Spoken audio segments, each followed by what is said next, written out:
Saya Hendy Maulana. Saya Rizky. Nah, yang pertama kita kenalan dulu nih, apa sih platform loka pasar? Jadi simpelnya platform loka pasar itu sama dengan pasar online atau platform perdagangan elektronik yang bisa kita sebut dengan loka pasar, sebuah sarana yang lahir dari perkembangan teknologi dengan fungsi memfasilitasi kegiatan transaksi barang atau jasa melalui internet antara penjual dan pembeli, baik individu maupun perusahaan. Nah, melalui loka pasar ini penjual itu nggak perlu datang lagi, penjualnya nggak perlu lagi buka toko yang besar atau menyewa, jadi lebih hemat gitu. Nah, sedangkan pembelinya tidak perlu lagi datang ke toko membeli jauh-jauh gitu transportasinya, jadi cukup lewat platform loka pasar. Nah, contoh dari platform loka pasar itu yang seperti sudah kita ketahui kayak pakai Shopee, Lazada, Tokopedia, Blibli, dan lain banyak. Jadi platform loka pasar sama dengan pasar online. Selanjutnya, kenapa sih pentingnya keamanan data dalam loka pasar? Nah, jadi yang pertama, melindungi informasi dan finansial. Data pelanggan di loka pasar mencakup informasi sensitif seperti nama, alamat, nomor rumah, terus kayak nik, kadang kita suka pakai nik itu kan, terus informasi akun bank. Nah, keamanan data pelanggan perlu dijaga untuk memastikan bahwa informasi pribadi dan finansial mereka tetap terjaga. Dengan begitu, pelanggan tuh bisa percaya dengan toko kita. Jadi kan kalau misalkan kita beli toko barang kan, nah itu pasti di penjualnya itu kena print gitu data-data kita dari alamat rumah, nomor resi, terus barang pembeliannya, harganya, terus banyak lagi lah. Nah, itu sebagai penjual harus menyimpan data pelanggannya secara hati-hati dan itu sangat privacy banget. Yang kedua, membangun kepercayaan pelanggan. Yang pasti yang tadi aku bilang, pelanggaran data dapat merusak kepercayaan pelanggan terhadap loka pasar atau toko online-nya. Ketika pelanggan merasa bahwa data mereka aman, mereka akan lebih nyaman dan akan terus bertransaksi di kemudian harinya. Terus yang terakhir ada mematuhi regulasi dan persyaratan hukum. Nah, banyak negara memiliki regulasi ketat terkait perlindungan data pribadi seperti GDPR di Eropa dan CCPA di California. Mematuhi peraturan ini tidak hanya membuat perusahaan terhindar dari ancaman denda dan sanksi hukum. Nah, jadi dari tadi kita ngomongin tentang loka pasar, terus pentingnya keamanan dari loka pasar. Nah, gimana sih ancaman keamanan pada loka pasar? Ini apa sih ancaman-ancaman di toko online yang mungkin tidak kita sadari, tapi ini sudah banyak sekali alami banyak orang. Yang pertama adalah phishing dan social engineering. Pengguna itu banyak tertipu untuk memberikan data pribadi melalui situs palsu atau manipulasi psikologi. Mungkin kalian pernah ya kayak dikirimin link via WA oleh toko yang mengharuskan kita itu masuk ke link tersebut. Dengan embel-embel kayak kita bisa dapat diskon, kita bisa dapat potongan, promosi. Itu kalau kalau kita tidak teliti itu bisa aja malah tertipu dan kita dengan kita mengklik link itu data kita malah diambil orang itu bisa terakses. Yang kedua adalah malware dan virus. Perangkat lunak berbahaya disisipkan untuk mencuri data atau misalkan data kita yang kurang keamanan itu bisa menyebabkan virus itu banyak masuk dan data-data kita tersebar. Pada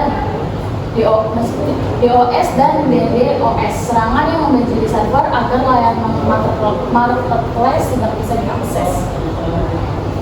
Yang keempat, pencurian data dan valid informasi penting seperti nomor kartu kredit dicuri dan disalahgunakan. Seperti kayak data kartu bank kita tuh dicuri orang, nah nomor itu tuh bisa diakses orang untuk membeli barang, tapi bayarnya malah ke kitanya gitu, ke bank kitanya gitu, jadi disalahgunakan. Selanjutnya ada strategi keamanan dalam loka pasar. Itu yang pertama ada implementasi ekskripsi data SSL dan TLS. Menggunakan protokol keamanan seperti SSL atau Secure Socket Layer dan juga TLS atau Transport Layer Security itu untuk melindungi data yang dikirim antara pengguna dan juga server. Nah, enkripsi ini tuh dapat digunakan untuk melindungi data saat kita sedang transfer. Nah, terus yang kedua, autentikasi dua langkah atau two-factor authentication. Nah, menambah lapisan keamanan dengan meminta pengguna itu untuk menambahkan verifikasi selain dengan kata sandi seperti kode OTP itu bisa mencegah kayak peretasan data. Jadi dia tuh kayak login 2 kali. Jadi itu jadi lebih aman. Terus selanjutnya ada edukasi pengguna dan juga staff. Memberikan edukasi kepada pengguna mengenai keamanan data pribadi serta pelatihan keamanan kepada para staf itu dapat mencegah kesalahan pada manusia yang menyebabkan ancaman bagi data tersebut. Selanjutnya ada keamanan platform perbankan digital. Perbankan digital adalah layanan perbankan yang dilakukan secara elektronik, baik melalui aplikasi seluler, internet maupun saluran digital lainnya tanpa memerlukan kunjungan fisik ke kantor cabang. Nah, contohnya tuh kayak Cbank, Genius, Aladdin Syariah, terus juga ada Bank Jago. Nah, kemudian ada pentingnya keamanan dalam perbankan digital. Yang pertama, keamanan sebagai fondasi kepercayaan nasabah.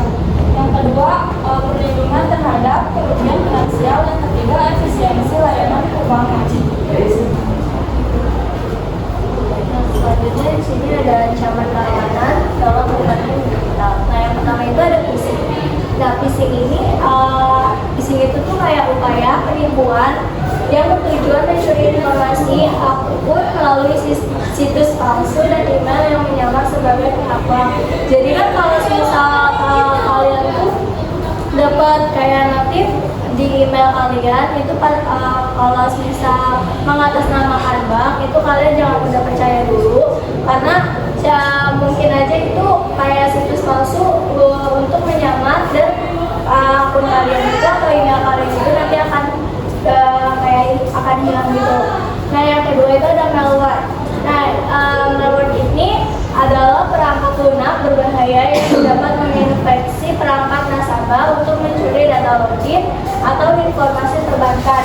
Nah, yang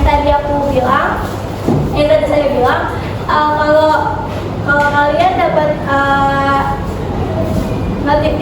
notifikasi tentang mengatasnamakan bank atau apa itu kayak kalian cari tahu dulu ini informasinya tuh benar informasi dari pihak bank atau enggak karena tuh kalau misal kalian udah percaya sama notifikasi yang ada itu pasti nanti data kalian itu tercuri oleh pihak-pihak yang ingin yang mengambilnya atau membobolnya. Nah, yang ketiga itu ada serangan man in the middle atau MITM. Nah, serangan ini untuk mencegah komunikasi antara nasabah dan server bank, memungkinkan pencurian data selama transaksi berlangsung. Yang keempat itu ada social engineering. Nah, social engineering itu adalah teknik manipulasi psikologis yang bertujuan untuk mengelabui nasabah agar yang selanjutnya itu ada strategi meningkatkan keamanan dalam perbankan digital. Nah, yang pertama itu ada enkripsi data. Nah, enkripsi data ini adalah proses pengamanan informasi dengan mengubah data menjadi bentuk yang tidak bisa dibaca tanpa kunci khusus. Yang kedua ada autentikasi ganda atau two-factor authentication atau 2FA. Nah, metode verifikasi yang mengharuskan penggunaan melewati 2 tahap identifikasi agar akses lebih aman. Nah, yang ketiga itu ada pemantauan aktivitas, pengawasan sistem terhadap aktivitas pengguna untuk mendeteksi dan mencegah tindakan mencurigakan secara real time. Yang keempat itu ada edukasi pengguna. Nah, edukasi pengguna ini adalah upaya untuk meningkatkan kesadaran pengguna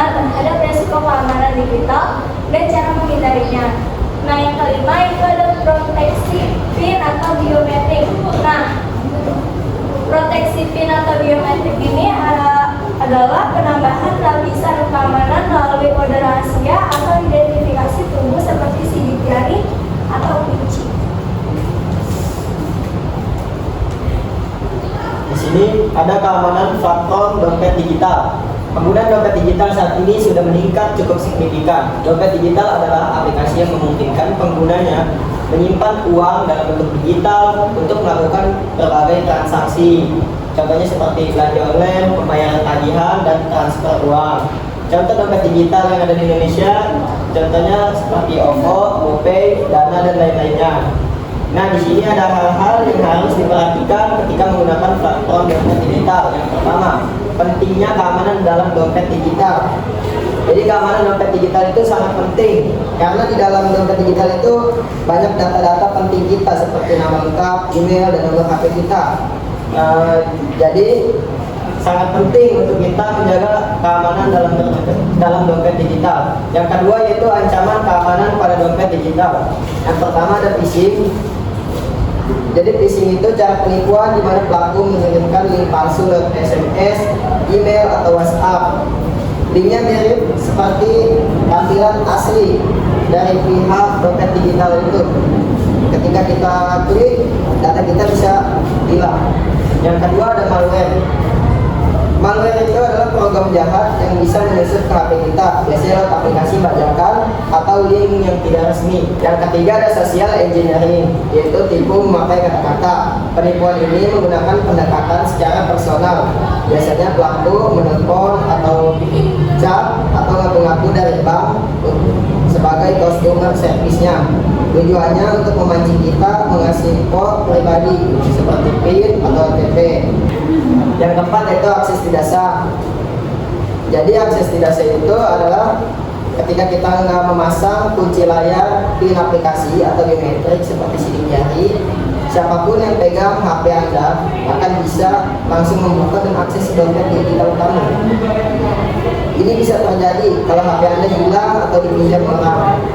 Lalu seterusnya ada strategi keamanan dalam platform dompet digital. Yang pertama enkripsi data.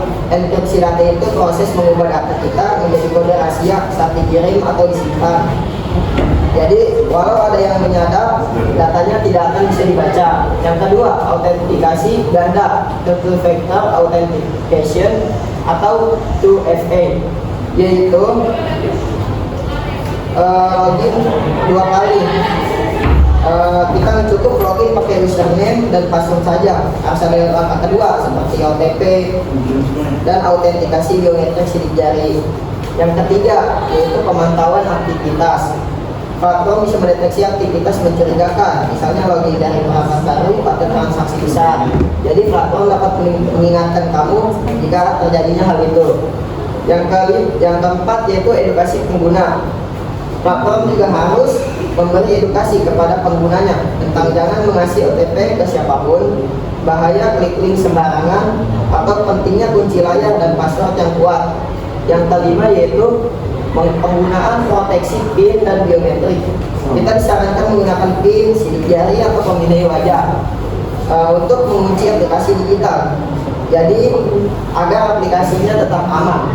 Sekian materi yang dapat disampaikan oleh kelompok 4 mengenai materi keamanan platform nomor pasar, perbankan digital dan sertifikat digital. Apakah teman-teman ada yang ingin ditanyakan?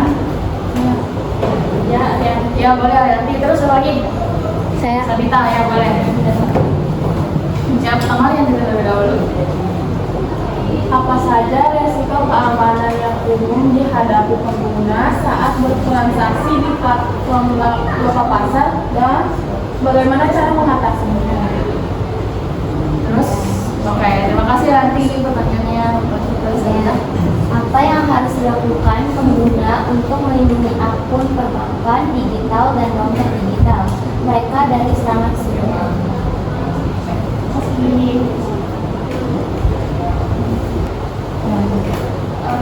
Arianti izin jawab pertanyaannya. Tadi pertanyaannya kan apa saja risiko keamanan yang umum dihadapi pengguna saat bertransaksi di platform lokal pasar dan bagaimana cara mengatasinya.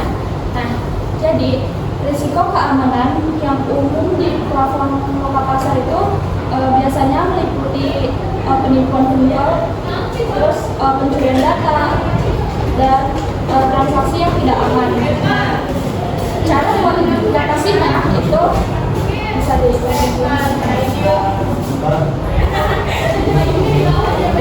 Untuk mengatasinya, pengguna bisa memastikan bahwa platform kota pasar memiliki sertifikat SSL, yaitu Secure Software Layer, yang menunjukkan bahwa data yang dikirimkan aman.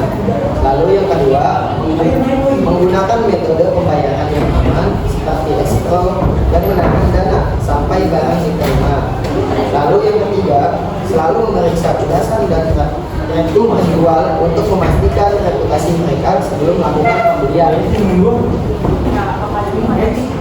Cukup. Terima kasih. Ya, selanjutnya izin menjawab. Jawabannya itu pengguna dapat melindungi akun mereka dengan langkah-langkah. Nah, yang pertama itu menggunakan kata sandi yang kompleks dan unik untuk setiap akun serta menggantinya secara berkala. Nah, yang kedua itu mengaktifkan autentikasi 2 faktor atau 2FA untuk penambah lapisan keamanan tambahan. Yang ketiga itu menghindari penggunaan jaringan wifi publik untuk mengakses akun perbankan atau dompet digital dan selalu memastikan perangkat lunak keamanan atau antivirus dan firewall diperbarui. Yang keempat itu ada memantau aktivitas akun secara rutin untuk mendeteksi transaksi yang mencurigakan. Terima kasih. Karena nggak ada yang bertanya lagi, mungkin cukup sekian kali ini. Kurang lebihnya mohon maaf. Wassalamualaikum